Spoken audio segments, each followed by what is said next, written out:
La nuit d'octobre était froide et sans lune lorsque 5 étudiants universitaires s'approchèrent de la statue de la Vierge Marie qui se tenait là depuis plus d'un siècle. Rachid Ahmed sortit son téléphone, la lueur bleue de l'écran éclairant son sourire arrogant. « Tu filmes ça ?» demanda-t-il à Omar, qui positionnait déjà sa caméra pour le parfait angle. « Le direct est lancé », répondit Omar, sa voix tremblante d'excitation et d'une énergie nerveuse. « Nous avons déjà 300 spectateurs. » La statue se tenait sereinement au centre de la place, son visage de marbre baissant les yeux avec une compassion éternelle sur la ville qu'elle veillait depuis 1892. Des fleurs fraîches gisaient à ses pieds, des roses du jardin de Madame Patterson, des marguerites cueillies par des écoliers, un lys blanc solitaire laissé par quelqu'un qui avait prié pour la guérison. « Regardez ce spectacle pathétique », ricana Rachid, donnant des coups de pied aux offrandes. Toute une ville qui prit un morceau de pierre comme si ça allait résoudre leurs problèmes. Si vous voulez savoir ce qui s'est passé ensuite, les punitions, la hantise et le miracle inattendu, assurez-vous d'aimer cette vidéo, de vous abonner à la chaîne et de laisser un commentaire ci-dessous avec ce que vous pensez qu'il aurait dû leur arriver. Votre soutien nous aide à continuer à raconter des histoires qui prouvent que la justice trouve toujours son chemin. Samir Hassan émergea des ombres, portant un bidon d'essence rouge, les yeux brillants d'anticipation. Il avait toujours été fasciné par le feu, depuis son enfance, quand il brûlait des insectes avec des loupes et avait progressé jusqu'à allumer de petits feux dans des terrains vagues. Ce soir, cela ressemblait à l'aboutissement de toute cette énergie destructrice. « C'est insensé », murmura Bilal, en retrait près du bord de la place. Il était le plus jeune du groupe, à peine 18 ans, et tout cela lui semblait mal. Mais la pression des pairs était une force puissante, et il était déjà allé si loin. « Tais-toi, Bal », rit Karim, sa voix dure dans l'air immobile de la nuit. Ce n'est que de la pierre et de la superstition. Ta Marie ne peut pas nous faire de mal car elle n'existe pas, les commentaires du direct affluaient maintenant. Certains encourageaient la destruction, d'autres les suppliaient d'arrêter, quelques-uns menaçaient d'appeler la police. Omar inclina la caméra pour capturer la statue par en dessous, la rendant imposante et menaçante. Ceci est pour tous ceux qui en ont marre des absurdités religieuses qui contrôlent nos vies, déclara Rachid à la caméra. Pour tous ceux qui en ont marre qu'on leur dise quoi croire, quoi penser, quoi faire. Ce soir, nous allons vous montrer ce que vos précieux symboles valent réellement. Samir commença à verser de l'essence autour de la base de la statue, l'odeur âcre remplissant l'air. Le liquide éclaboussa les fleurs, imprégnant les cartes de prière et les notes manuscrites laissées par les fidèles. Un dessin d'enfant de la Vierge Marie, les coups de crayon la montrant entourée de cœurs, se dissolut dans le carburant qui se répandait. « Elle ne peut rien me faire », se vanta Rachid, s'approchant de la statue. Aucun de leurs dieux ne le peut, car je choisis mon propre chemin. Bilal sentit son estomac se nouer en regardant l'essence s'accumuler autour d'objets qui signifiaient clairement quelque chose pour les gens, des photographies de malades, des chapelets polis par des décennies de prières, un petit ours en peluche laissé par des parents ayant perdu un enfant. « Allez, Bilal », appela Omar, filmant toujours.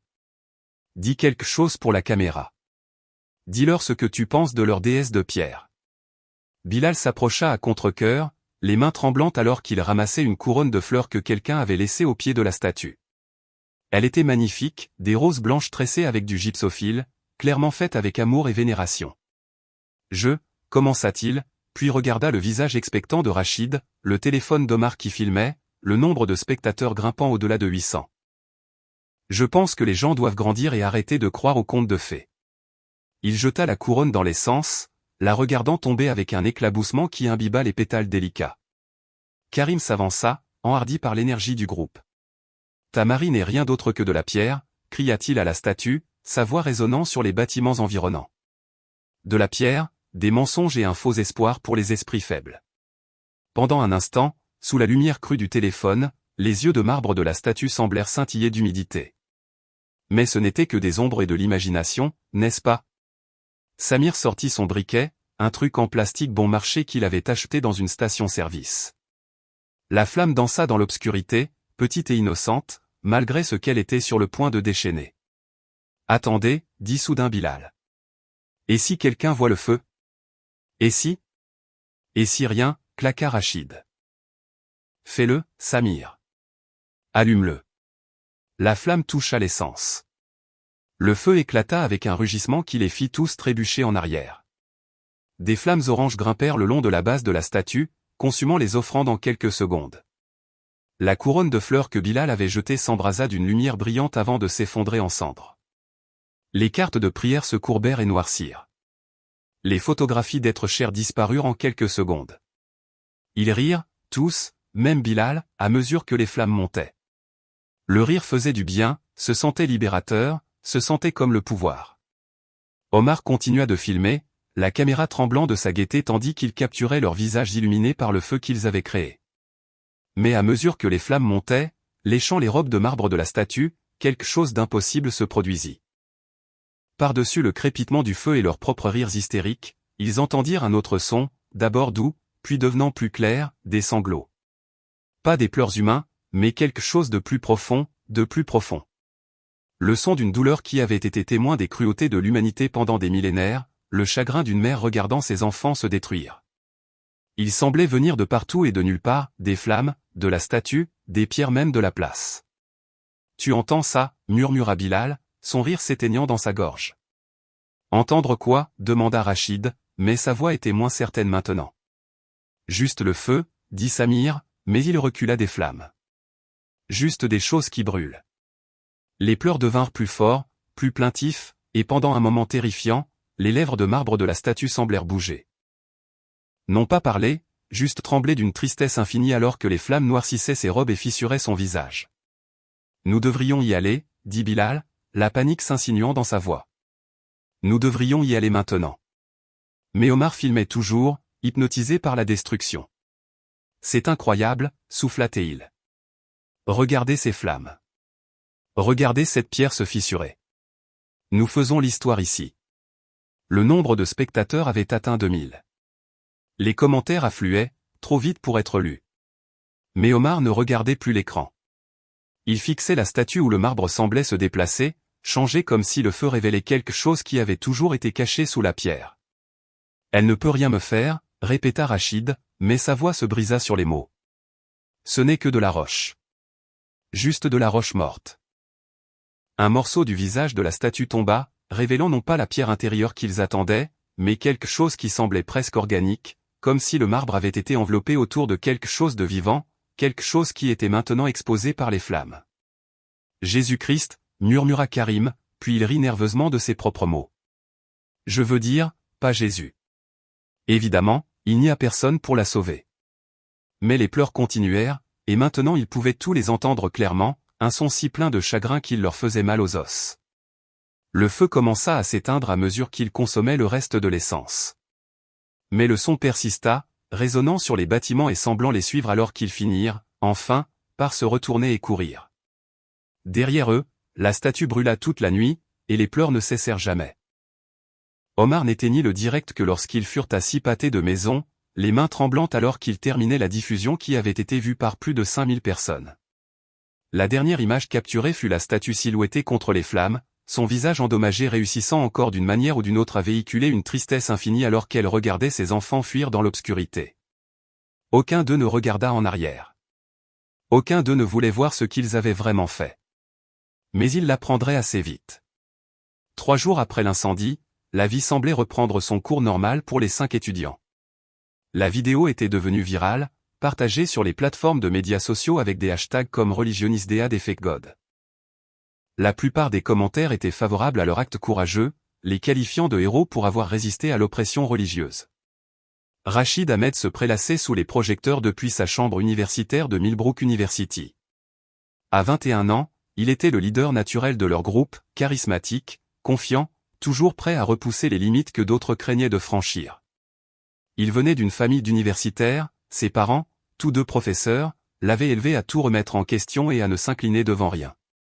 Leur approbation était toujours venue par l'accomplissement, par le fait d'être le meilleur, le plus intelligent, le plus réussi.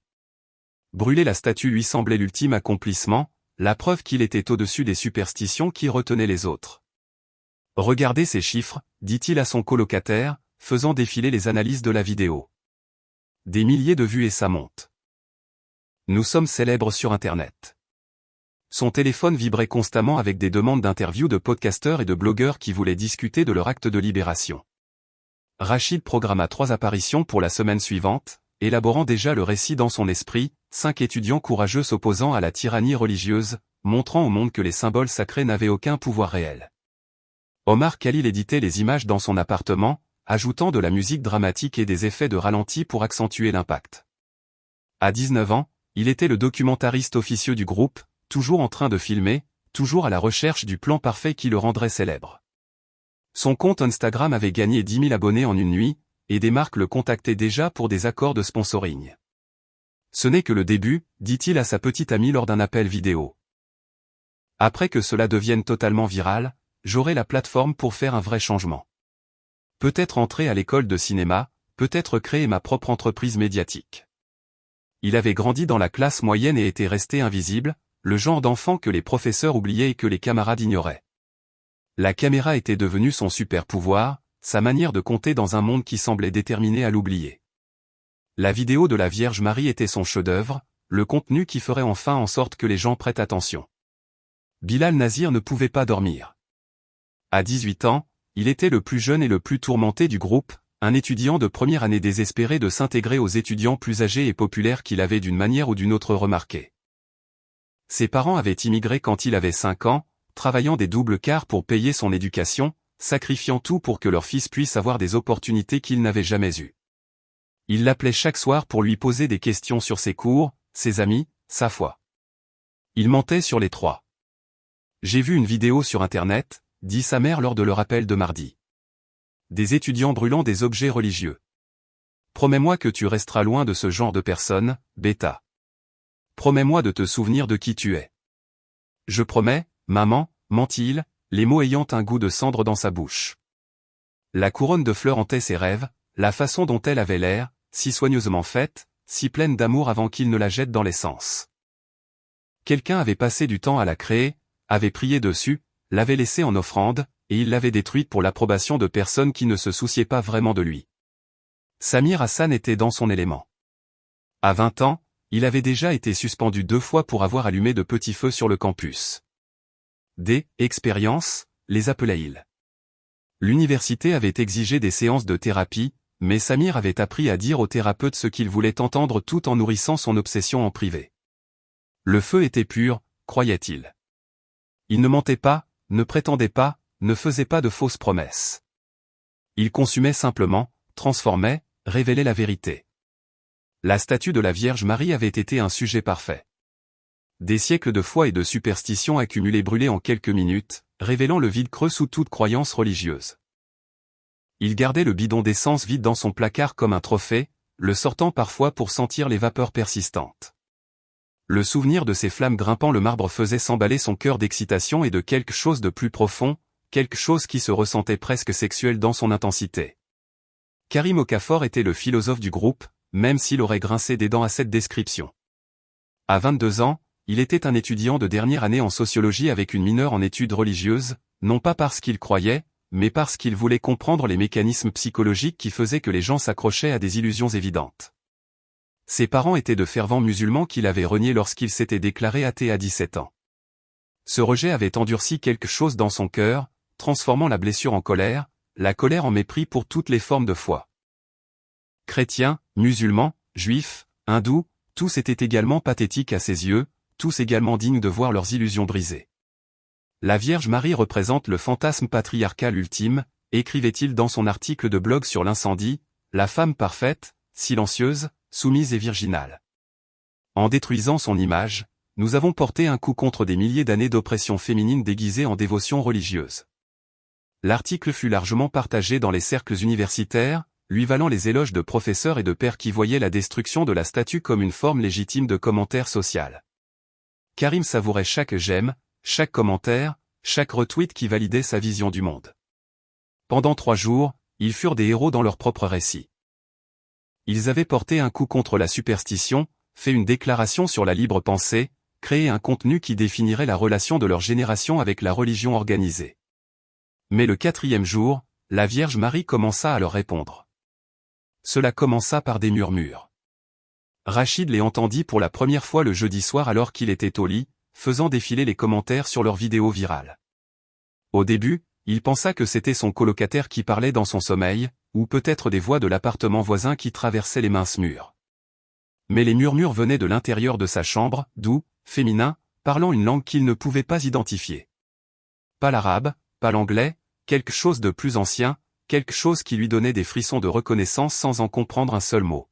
« Jake, tu es réveillé » appela-t-il son colocataire. Des ronflements furent la seule réponse. Les murmures continuèrent, semblant venir de son téléphone, de son ordinateur portable, des murs même. Et sous les mots incompréhensibles, il entendait autre chose, des pleurs. Les mêmes sanglots impossibles qu'ils avaient entendus sur la place, le suivant jusque dans le sanctuaire de sa chambre universitaire. Il mit des écouteurs et monta la musique à fond, mais les murmures traversaient Eminem et Drake comme s'ils jouaient au même volume que sa playlist. Lorsqu'il s'endormit enfin à l'aube, ses rêves étaient remplis d'yeux de marbre qui pleuraient de vraies larmes. Le téléphone d'Omar commença à mal fonctionner la même nuit. Il se réveilla pour le trouver brûlant dans sa main. L'écran affichait des images qu'il n'avait jamais prises, des gros plans du visage de la Vierge Marie sous des angles qui auraient dû être impossibles. Sur les photos, ses traits de marbre semblaient vivants, animés par un chagrin qui semblait traverser l'écran. Il essaya de supprimer les images, mais elles se multiplièrent plus vite qu'il ne pouvait les retirer. Sa galerie de photos se remplit de centaines d'images de la statue avant l'incendie, mais pas telle qu'elle avait réellement été. Sur ces images, elle pleurait, ses larmes de pierre laissant des taches sombres sur les joues de marbre. « Qu'est-ce que c'est que ça » marmonna-t-il, essayant de redémarrer de force le téléphone. Mais même éteint, l'écran continuait de briller faiblement, affichant ces photographies impossibles dans un diaporama infini de tristesse.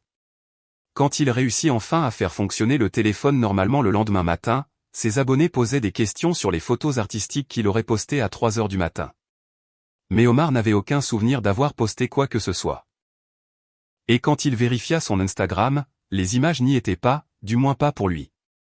L'appartement de Bilal commença à sentir la fumée. Non pas l'odeur propre d'une cheminée ou même de cigarettes, mais quelque chose d'âcre et de faux. Comme des fleurs brûlées, comme une beauté détruite, comme le moment exact où l'espoir se transforme en cendre.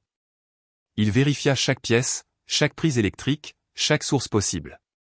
Les détecteurs de fumée de l'immeuble restèrent silencieux, et ses voisins ne remarquèrent rien d'inhabituel. Mais pour Bilal, l'odeur était accablante, le suivant de pièce en pièce, s'accrochant à ses vêtements et à ses cheveux. Quand il prit sa douche, la salle de bain se remplit d'une vapeur qui sentait l'essence et les roses brûlées. Quand il essaya de manger, la nourriture avait le goût de cendre et de regret. Sa mère appela cette nuit-là, une inquiétude lourde dans sa voix. « Beta, tu vas bien ? Tu as l'air différent. »« Je vais bien, maman. Juste fatigué d'étudier. »« Tu te souviens de prier. Même si tu es occupé, tu te souviens de parler à Allah. » L'odeur de fumée devint plus forte tandis qu'elle parlait, et Bilal dut couvrir le microphone du téléphone pour étouffer sa toux. « Oui, maman, je me souviens. » Mais il n'avait pas prié depuis le lycée, et la pensée d'essayer de le faire maintenant avec la fumée fantôme lui brûlant les poumons lui semblait un blasphème du plus haut degré. La fascination de Samir pour le feu se transforma en son contraire complet, une terreur paralysante qui le rendait incapable de fonctionner dans un monde plein de flammes. Les feux fantômes qu'il avait vus depuis l'incendie devinrent plus fréquents et réalistes jusqu'à ce qu'il ne puisse plus distinguer les vraies flammes des hallucinations. Les bougies, les briquets, même la veilleuse de sa cuisinière devinrent des sources de panique qui le faisaient fuir les pièces. Mais la vraie punition était plus profonde qu'une simple phobie. Samir se retrouva complètement incapable de créer de la chaleur dans sa vie, littéralement et métaphoriquement. Il ne pouvait pas allumer de bougies pour l'ambiance, ne pouvait pas faire de feu de camp avec des amis, ne pouvait même pas utiliser une cuisinière à gaz pour se faire à manger. Son appartement devint froid et sans vie à mesure qu'il retirait toutes les sources potentielles de flammes. Il ne mangeait que des plats froids, vivait sans bougie ni éclairage d'ambiance, évitait les restaurants avec des cuisines ouvertes. Sa vie sociale disparut à mesure que ses amis se lassaient d'accommoder ces restrictions de plus en plus bizarres. L'obsession qu'il avait autrefois fait se sentir puissant, sa fascination pour les propriétés transformatrices du feu, le faisait maintenant se sentir faible et impuissant. Lui qui avait versé de l'essence avec une anticipation joyeuse se recroquevillait maintenant à la vue de bougies d'anniversaire. Dans ses rêves, il se retrouvait à nouveau sur la place de la ville, mais cette fois, c'était lui qui brûlait tandis que la statue le regardait avec une compassion douloureuse.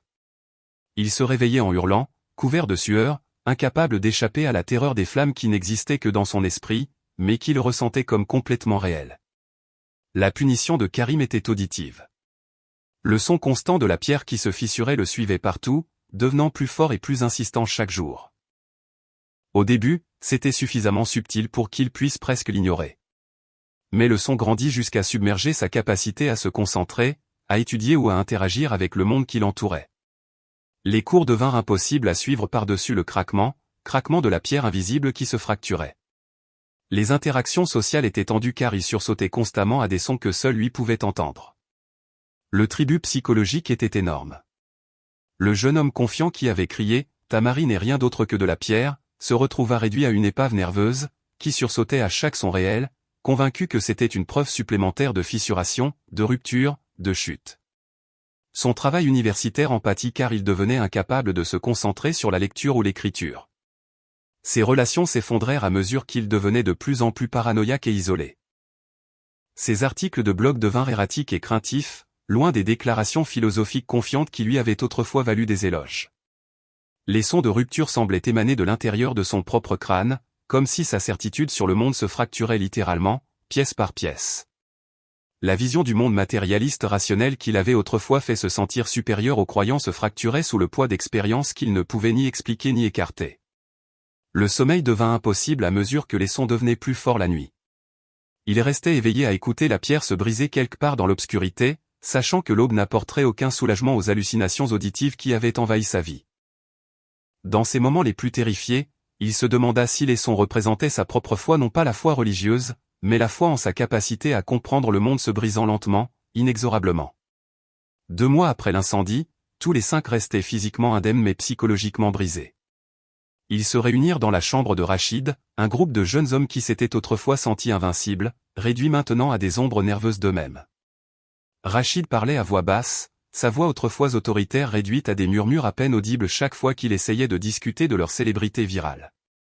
Omar serrait un téléphone cassé qui n'affichait que des images religieuses, ses rêves de création de contenu s'étaient transformés en un cauchemar de symbolisme spirituel indésirable. Bilal était assis, entouré de l'odeur fantôme de fleurs brûlées, incapable de regarder la plante fanée sur le rebord de la fenêtre de Rachid.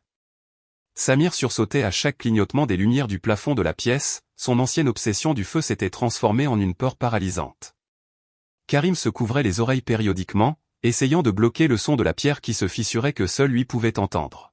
« Nous devons faire quelque chose », murmura Bilal, sa voix rauque d'anxiété constante. « Cela ne va pas s'arrêter. Cela va continuer à empirer jusqu'à ce que nous nous brisions complètement. » « Jusqu'à quoi ?» tenta de demander Rachid, mais ses mots sortirent en murmures pathétiques. « Jusqu'à ce que nous soyons tous complètement fous, jusqu'à ce que nous ne puissions plus fonctionner du tout. » « C'est peut-être ça, le but, » dit Omar, fixant l'écran de son téléphone où des images de saints en pleurs clignotaient sans fin. « Peut-être qu'elle veut que nous comprenions ce que nous avons détruit en détruisant notre paix d'esprit pièce par pièce. » Ils s'assirent dans un silence misérable. 5 jeunes hommes qui s'étaient autrefois sentis intellectuellement supérieurs aux croyants, réduits maintenant à des victimes terrifiées de leurs propres tourments psychologiques. Autour d'eux, d'autres étudiants riaient, étudiaient et planifiaient leur avenir, des avenirs qui semblaient incroyablement lointains de leur réalité actuelle. « L'église, » dit soudain Bilal. « Nous devons aller à l'église où la statue a été bénie, d'où elle venait à l'origine. »« À quoi bon ?» murmura Rachid. « Ce n'est qu'un bâtiment, juste plus de symboles auxquels nous ne croyons pas, peut-être, » admit Bilal. « Mais si nous nous trompons sur tout ce que nous pensions savoir ? Et si notre vision du monde rationnel n'explique pas ce qui nous arrive ? Le trajet jusqu'à l'église Sainte-Catherine exigea tout leur courage combiné juste pour quitter leurs espaces sûrs. La voix murmurée de Rachid rendit la commande d'un Uber humiliante. Le téléphone défectueux d'Omar leur donna des directions qui les menèrent à travers chaque église de la ville. L'anxiété de Bilal montait en flèche chaque fois qu'il passait devant des fleuristes. Samir paniquait à chaque flamme qu'il rencontrait, lampadaire, phare de voiture, même la lueur chaleureuse des fenêtres de restaurants. Karim entendait la pierre se fissurer à chaque pas sur les trottoirs en béton. L'église était plus ancienne qu'il ne l'avait imaginé, construite dans les années 1800 avec une architecture gothique qui les faisait se sentir encore plus insignifiants. Les services du soir se terminaient à leur arrivée, les paroissiens sortant avec les expressions paisibles de personnes dont la foi restait intacte, des expressions que les 5 jeunes hommes se souvenaient à peine d'avoir eux-mêmes. Le père McKenna, le prêtre âgé qui avait béni la statue originale des décennies plus tôt, accepta de leur parler malgré leur détresse évidente. C'était un petit homme aux yeux gentils qui semblait peu surpris par leur apparition ou leur récit fragmenté de leurs expériences. J'ai entendu parler de ce qui s'est passé, dit-il doucement, leur faisant signe de s'asseoir sur le premier banc. Toute la ville en a entendu parler. Beaucoup de gens ont été blessés par ce que vous avez fait. Nous savons, dit Bilal. Nous le payons maintenant d'une manière inattendue. Vraiment, demanda le père McKenna. Ou bien ne faites-vous qu'expérimenter les conséquences naturelles de la violation de quelque chose de sacré pour les autres? Rachid essaya de parler avec son ancienne confiance, mais seuls des murmures émergèrent.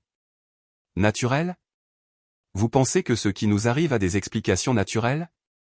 Je pense, dit le prêtre avec prudence, que lorsque nous endommageons quelque chose de sacré, que nous croyions en son pouvoir ou non, nous endommageons aussi quelque chose en nous-mêmes. La culpabilité, la peur, le sentiment d'avoir franchi une ligne que nous ne pouvons pas franchir. Ce sont des réponses naturelles à des actes destructeurs. Il se leva et se dirigea vers un autel latéral où se tenait une plus petite statue de la Vierge Marie, entourée de fleurs et de bougies vacillantes. Celle-ci était différente de la statue qu'ils avaient brûlée, plus moderne, sculptée dans du bois au lieu du marbre, avec un visage qui semblait à la fois douloureux et plein d'espoir.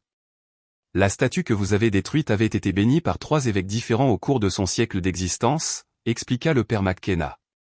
Elle avait reçu les prières de milliers de personnes, avait été touchée par les larmes de mères endeuillées, avait été témoin de mariages, de baptêmes et de funérailles. Ce n'était pas seulement de la pierre. C'était un dépositaire de foi, d'espoir et d'amour. Mais ce n'était qu'une statue, protesta Omar, sa voix se brisant. Juste un symbole qui n'aurait pas dû avoir de pouvoir sur des personnes rationnelles comme nous. Les symboles ont du pouvoir, répliqua le prêtre. Pas un pouvoir surnaturel, mais le pouvoir du sens, du lien, de la vénération partagée. Lorsque vous avez détruit cette statue, vous n'avez pas seulement brûlé du marbre. Vous avez violé l'espace sacré dans vos propres cœurs, la partie de chaque âme humaine qui reconnaît quand quelque chose mérite la vénération plutôt que la moquerie. Pour la première fois depuis l'incendie, les symptômes psychologiques oppressants que chaque jeune homme portait semblèrent s'alléger légèrement. Rachid constata qu'ils pouvaient parler d'une voix normale en discutant de leur douleur plutôt que de leur fierté. Le téléphone d'Omar afficha une image claire de l'intérieur de l'église. Bilal ne sentit pas de fumée fantôme. Samir n'était pas terrifié par les bougies votives de l'église. Karim n'entendit qu'un silence paisible. « Que faisons-nous » demanda enfin Bilal. « Comment arrêtons-nous cela? Comment retrouvons-nous la paix » Le père McKenna sourit tristement. « Je pense que vous le savez déjà. La question est de savoir si vous avez l'humilité de faire ce qui est nécessaire. Non pas parce que vous croyez au pouvoir de la statue, mais parce que vous reconnaissez la douleur que vous avez causée. » Comme invoqué par ces mots, un profond sentiment de présence emplit l'église. Non pas surnaturel, mais profondément psychologique, le poids du chagrin collectif et du pardon humain. Les jeunes hommes le ressentirent simultanément, le chagrin de tous ceux qui avaient trouvé du réconfort auprès de la statue détruite et, sous ce chagrin, la possibilité de rédemption. Réparer ce que vous avez brisé, sembla murmurer leur conscience, ou rester brisé vous-même. Le message n'était pas un commandement surnaturel mais une vérité psychologique qu'ils ne pouvaient plus nier. Et pour la première fois depuis l'incendie, ils ressentirent autre chose que la peur ou le tourment. Ils ressentirent la possibilité de guérison. La collecte de fonds commença avec Rachid qui vendit tout ce qu'il possédait, son installation de jeu, ses vêtements de marque, son ordinateur portable, sa voiture. Tout fut destiné à payer la nouvelle statue. Ses parents, d'abord déconcertés par le changement soudain de leur fils, daté arrogant à humble pénitent, finirent par comprendre que quelque chose de profond s'était produit dans sa vision du monde. « Tu vas vraiment faire ça » demanda sa mère, le regardant transférer de l'argent de son compte d'épargne au fonds de restauration de l'église. « Tu vas reconstruire ce que tu as détruit. »« Je dois le faire » dit Rachid, sa voix enfin forte et claire en discutant de rédemption plutôt que de rébellion. « Nous devons tous le faire. C'est la seule façon de retrouver la paix. » Omar liquida sa présence sur les réseaux sociaux, vendant ses comptes, son équipement, tout ce qui avait autrefois défini son identité de créateur de contenu. Les appareils qu'il avait torturés avec des images religieuses indésirables recommencèrent soudainement à fonctionner normalement lorsqu'il les utilisait à des fins constructives plutôt que destructrices. « Je documente le processus de reconstruction », expliqua-t-il à ses abonnés confus. « Pas pour la célébrité cette fois, juste parce que cela doit être enregistré, parce que les gens ont besoin de voir que la destruction n'est pas forcément permanente.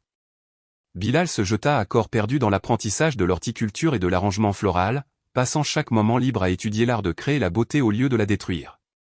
Ses crises de panique autour des fleurs s'atténuèrent progressivement alors qu'il se concentrait sur le don plutôt que sur la prise. Sa mère pleura lorsqu'elle reçut les dessins botaniques qu'il lui envoya, des croquis détaillés de la couronne de fleurs qu'il se souvenait avoir détruite, recréés de mémoire, de culpabilité et d'un espoir désespéré de pardon. « Tu te souviens de revoir la beauté, Beta ?» murmura-t-elle lors de leur appel téléphonique. « Je l'entends dans ta voix. » Samir surmonta sa terreur du feu en la canalisant vers quelque chose de constructif. Il devint obsédé par les aspects techniques de la métallurgie et de la taille de pierre, des compétences nécessaires à la restauration de la statue. Chaque fois qu'il affrontait sa peur de la flamme, utilisant des torchers pour le soudage, des fours pour la métallurgie, il pensait à la douleur patiente de la Vierge Marie au lieu de sa propre panique. « Le feu crée aussi bien qu'il détruit », dit-il à sa thérapeute lors d'une séance décisive. Je devais juste me rappeler que je pouvais choisir laquelle. Le son constant de la pierre qui se fissurait chez Karim commença à se transformer en autre chose, non pas la rupture, mais la construction. Il entendit les sons de la construction, de la restauration, de la guérison.